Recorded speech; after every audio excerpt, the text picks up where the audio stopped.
तीखी बनाओ, मीठा बनाओ, ऐसा बनाओ, ऐसा बनाओ। और अगर उसकी बीवी अपने शौहर के कहने के मुताबिक कोई काम करती है तो अपने शौहर की नजर में वो बहुत ही अच्छी है। इसी तरीके से इस्लाम की नजर में, अल्लाह की नजर में वही अच्छा है जो अल्लाह करने का हुक्म देता है। मसलन कोई आदमी कुर्बानी करता है, कोई नमाज पढ़ता है, कोई रोजा रखता है, कोई हज करता है, कोई मस्जिद बनाता है, कोई अल्लाह के लिए अपने माल को कुर्बान करता है। इसका मतलब ये है कि वो अल्लाह की नजर में अच्छा बनना चाह रहा है, अल्लाह की नजर में और अल्लाह की दृष्टि में वो प्यारा बनना चाह रहा है। इसी वजह से वो अल्लाह के राह में अपने माल को कुर्बान कर रहा है, अपने हर चीज को कुर्बान कर रहा है। अब अल्लाह रब्बुल आलमीन का वो जरा नजरिया देखिए और कुरान करीम को देखिए कि ऐ मेरे बंदो, तुम अपने माल को कुर्बान कर रहे हो, तुम अपने माल को कुर्बान कर रहे हो, ये बहुत बड़ी बात नहीं है। इस्लाम के लिए अगर जरूरत पड़े तो तुम्हें अपनी जान की भी कुर्बानी देनी होगी, जान की भी कुर्बानी। जानवर की आगे कुर्बानी कर रहे हो। अब एक महीना के बाद 15-20 दिन 25 दिन के बाद 10 जिलहिज्जा के दिन आदमी कुर्बानी करेगा सिस्टम से। जानवर के अंदर जितनी शराइत वो शराइत पाई जानी चाहिए। खास दिन नमाज के बाद अगर कुर्बानी करता है तो वो सुन्नत अबीकुम इब्राहीम, अपने इब्राहीम की सुन्नत को वो अदा कर रहा है, मोहम्मद रसूलुल्लाह की सुन्नत को वो अदा कर रहा है। और तमाम नबियों की जिंदगी में ये सुन्नत रही है कि हर धर्म और हर मजहब के अंदर कुर्बानी का वजूद पाया जाता है, उसके यहाँ बलिदान पाया जाता है। इस्लाम के यहाँ भी कुर्बानी का नजरिया मालूम है और इस्लाम भी कुर्बानी ही चाहता है। हमसे और आपसे इस्लाम कुर्बानी चाहता है, माल की भी, जान की भी, जमीन और जायदाद की भी, वक्त की भी, हर चीज की कुर्बानी चाहता है। सिर्फ जानवर की गर्दन के ऊपर छुरी चला देना ये कुर्बानी नहीं है। कुर्बानी का असल मकसद ये है कि अल्लाह के लिए हर चीज कुर्बान कर देना। अल्लाह कहे उठो तो बंदा उठ जाए, अल्लाह कहे बैठे तो बंदा बैठ जाए, अल्लाह कहे ऐसे जिंदगी काटो तो बंदा वैसे जिंदगी काटे।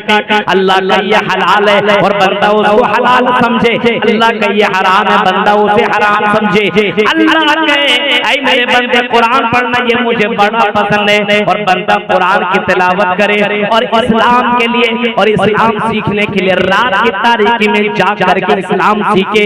ये सारी कुर्बानियों का नाम भी कुर्बानी है। सिर्फ जानवर की गर्दन के ऊपर छुरी चला देना ये कुर्बानी नहीं कहलाता है। जानवर के ऊपर छुरी चला देना ये बहुत बड़ी बात नहीं है। असल मकसद तो ये, असल मकसद तो जानवर के कुर्बानी का मतलब ये है कि बंदा जब जानवर की कुर्बानी करे तो अपने दिलो दिमाग के अंदर ये बैठा ले कि अल्लाह आज जानवर के ऊपर छुरी तो चल रही है, अगर जरूरत पड़े मेरी गर्दन के ऊपर, मेरी जिंदगी के ऊपर, मेरी दौलत के ऊपर, मेरी बीवी और बच्चों के ऊपर, मेरी जमीन और जायदाद के ऊपर, तो अल्लाह को गवाह रहना कल मैं अपनी तमाम चीजों के ऊपर छुरी चलाने के लिए तैयार। इसको कहते हैं असल कुर्बानी।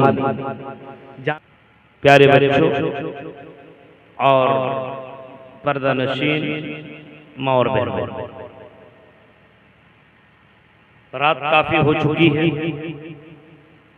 और आपके इस पूर्णिया इलाके में ईद के बाद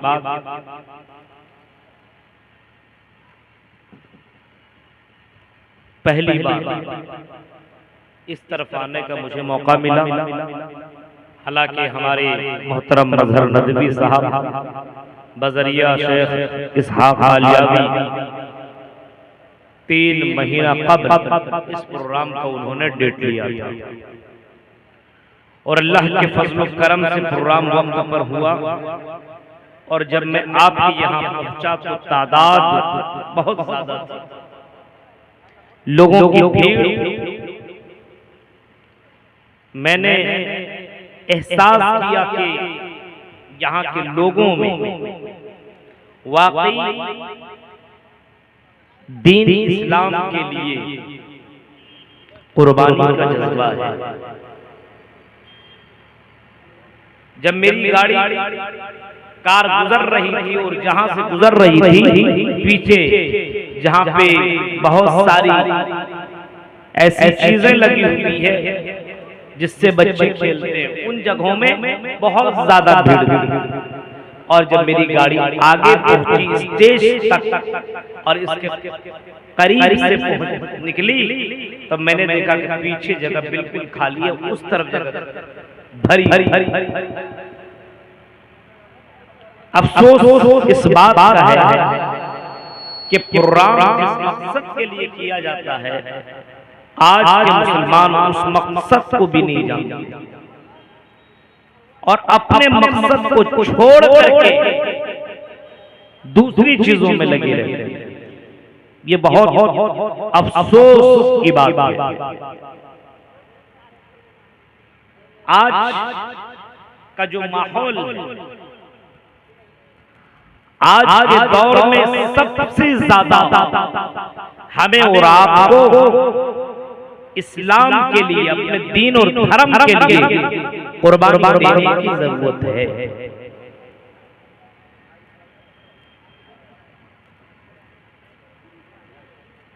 अभी जो महीना चल रहा है, इस महीने का क्या नाम है?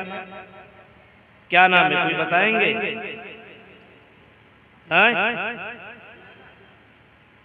कोई तो बोलिए भाई, इधर इस तरफ। इसके बाद वाला महीना कौन सा है? जुल्हिज्जा का महीना। ये महीना चल रहा है आपका ज़ुल्क़ाइदा वाला महीना।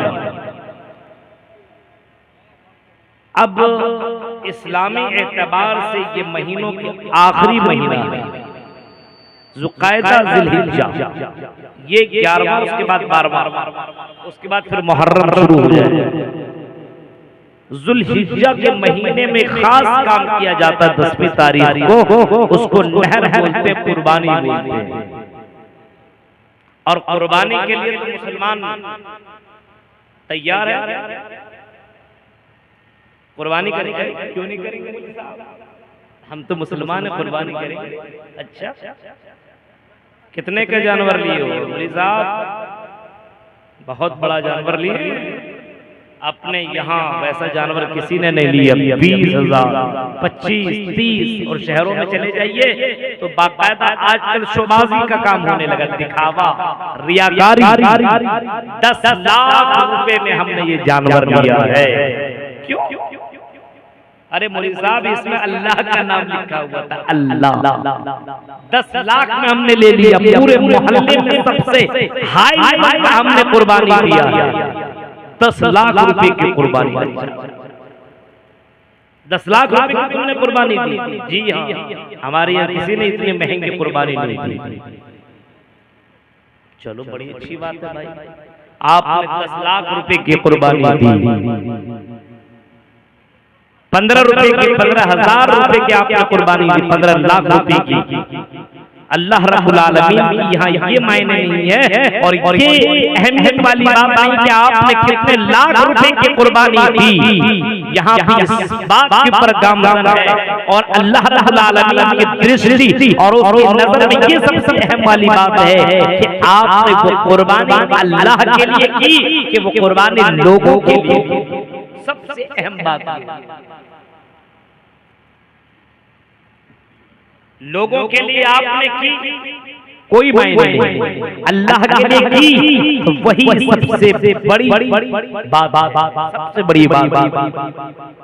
आज हमारे यहाँ लोगों में रियाकारी आ जाती है, दिखावा। हम इतने रुपए के जानवर की कुर्बानी दे रहे हैं, हमारा जानवर ऐसा, हमारा जानवर ऐसा है।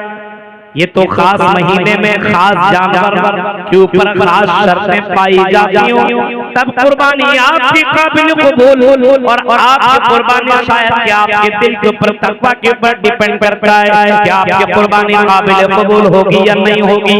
कोई नहीं कह सकता मैंने ये जानवर कुर्बानी की तो मेरी कुर्बानी अल्लाह ताला एक्सेप्ट कर ही लिया है, बल्कि कोई ये कह नहीं सकता है। कुर्बानी करना आपका काम है और कुर्बानी कबूल करना ये अल्लाह का काम है। अल्लाह जिसकी चाहे कुर्बानी कबूल कर ले और जिसकी चाहे कुर्बानी कबूल न करे, और जिसकी किया मोमिनों की कुर्बानी अल्लाह कबूल करता है, मुत्तकियों की कुर्बानी कबूल करता है, दीनदारों की कुर्बानी अल्लाह कबूल करता है, और अल्लाह से डरने वालों की कुर्बानी को अल्लाह ताला एक्सेप्ट करता है और कबूल करता है। और अल्लाह ताला ने इसी चीज को बयान किया कुरान करीम में, इन्नमा यतक़ब्बलुल्लाहु मिनल मुत्तक़ीन, वो अल्लाह तो मुत्तकियों की कुर्बानी को कबूल करता है।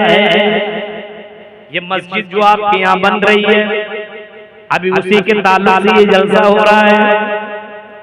ये मस्जिद जो आपके यहाँ बनने जा रही है, और उसी के लिए बहुत से लोगों ने अपने अपने माल को दिया, आपने पैसे दिए, अपनी जमीनों जायदाद का माल उठा करके मस्जिद के लिए दिया। बहुत अच्छी बात है मेरे भाइयों, जरा तो ये तो सोचो कि आप माल अल्लाह के लिए दे रहे हैं, और ये माल अल्लाह के लिए क्यों दे रहे हैं? क्यों दे रहे हैं? माल क्यों दे रहे हैं? 2 बजे रात को चंदा हो रहा है, 2-2 हजार, 4-4 हजार, 10-10 हजार की कुर्बानी आप पेश कर रहे हो। कुछ लोग वो भी नहीं पेश करते हैं। आप कुर्बानी क्यों दे रहे हो? माल की कुर्बानी, जान की कुर्बानी। हाँ, अल्लाह तबारक व तआला इन तमाम चीजों के कुर्बानी का मतलब ये है, और कुर्बानी का मकसद ये है हमारा और आपका अल्लाह के नजदीक महबूब बन जाना, अल्लाह का पसंदीदा बंदा बन जाना, अल्लाह की नजर में और उसकी दृष्टि में प्यारे बन जाना। हम कुर्बानी क्यों करते हैं? कोई आदमी अगर अपने माँ बाप की बात को मानता है तो अपने माँ बाप की नजर में वो अच्छा है। कोई बीवी अपने शौहर की बात को मानता है तो अपनी बीवी वो अपने शौहर की नजर में अच्छा है। बीवी कहे फला चीज बनाओ, तीखी बनाओ, मीठा बनाओ, ऐसा बनाओ, ऐसा बनाओ, और अगर उसकी बीवी अपने शौहर के कहने के मुताबिक कोई काम करती है तो अपने शौहर की नजर में वो बहुत ही अच्छी है। इसी तरीके से इस्लाम की नजर में, अल्लाह की नजर में वही अच्छा है जो अल्लाह करने का हुक्म देता है। मसलन कोई आदमी कुर्बानी करता है, कोई नमाज पढ़ता है, कोई रोजा रखता है, कोई हज करता है, कोई मस्जिद बनाता है, कोई अल्लाह के लिए अपने माल को कुर्बान करता है। इसका मतलब ये है कि वो अल्लाह की नजर में अच्छा बनना चाह रहा है, अल्लाह की नजर में और अल्लाह की दृष्टि में वो प्यारा बनना चाह रहा है। इसी वजह से वो अल्लाह के राह में अपने माल को कुर्बान कर रहा है, अपने हर चीज को कुर्बान कर रहा है। अब अल्लाह रब्बुल आलमीन का वो जरा नजरिया देखिए और कुरान करीम को देखिए कि ऐ मेरे बंदो, तुम अपने माल को कुर्बान कर रहे हो, तुम अपने माल को कुर्बान कर रहे हो, ये बहुत बड़ी बात नहीं है। इस्लाम के लिए अगर जरूरत पड़े तो तुम्हें अपनी जान की भी कुर्बानी देनी होगी, जान की भी कुर्बानी। जानवर की आज कुर्बानी कर रहे हो, अब 1 महीना के बाद 15-20 दिन 25 दिन के बाद 10 जिलहिज्जा के दिन आदमी कुर्बानी करेगा सिस्टम से। जानवर के अंदर जितनी शराइत मौजूद वो शराइत पाई जानी चाहिए। खास दिन नमाज के बाद अगर कुर्बानी करता है तो वो सुन्नत अबीकुम इब्राहीम, अपने इब्राहीम की सुन्नत को वादा कर रहा है, मोहम्मद रसूलुल्लाह की सुन्नत को वादा कर रहा है। और तमाम नबियों की जिंदगी में ये सुन्नत रही है कि हर हरम और हर मज़हब के अंदर कुर्बानी का वजूद पाया जाता है, उसके यहाँ बलिदान पाया जाता है। इस्लाम के यहाँ भी कुर्बानी का नजरिया मालूम है और इस्लाम भी कुर्बानी ही चाहता है। हमसे और आपसे इस्लाम कुर्बानी चाहता है, माल की भी, जान की भी, जमीनों जायदाद की भी, वक्त की भी, हर चीज की कुर्बानी इस्लाम चाहता है। सिर्फ जानवर की गर्दन के ऊपर छुरी चला देना ये कुर्बानी नहीं है। कुर्बानी का असल मकसद ये है कि अल्लाह के लिए हर चीज कुर्बान कर देना। अल्लाह कहे उठो तो बंदा उठ जाए, अल्लाह कहे बैठे तो बंदा बैठ जाए, अल्लाह कहे ऐसे जिंदगी काटो तो बंदा वैसे जिंदगी काटे। अल्लाह का ये हलाल है और बंदा उसको हलाल समझे, अल्लाह का ये हराम है बंदा उसे हराम समझे। अल्लाह कहे ऐ मेरे बंदे कुरान पढ़ना ये मुझे बड़ा पसंद है। और बंदा कुरान की तिलावत करे और इस्लाम के लिए और इस्लाम सीखने के लिए रात की तारीकी में जा करके इस्लाम सीखे। ये सारी कुर्बानियों का नाम भी कुर्बानी है। सिर्फ जानवर की गर्दन के ऊपर छुरी चला देना ये कुर्बानी नहीं कहलाता है। जानवर के ऊपर छुरी चला देना ये बहुत बड़ी बात नहीं है। असल मकसद तो ये, असल मकसद तो जानवर की कुर्बानी का मतलब ये है कि बंदा जब जानवर की कुर्बानी करे तो अपने दिलो दिमाग के अंदर ये बैठा ले कि अल्लाह आज जानवर के ऊपर छुरी तो चल रही है, अगर जरूरत पड़े मेरी गर्दन के ऊपर, मेरी जिंदगी के ऊपर, मेरी दौलत के ऊपर, मेरी बीवी और बच्चों के ऊपर, मेरी जमीन हो जायदाद के ऊपर, तो अल्लाह को गवाह रहना कल मैं अपनी तमाम चीजों के ऊपर छुरी चलाने के लिए तैयार। इसको कहते हैं असल कुर्बानी।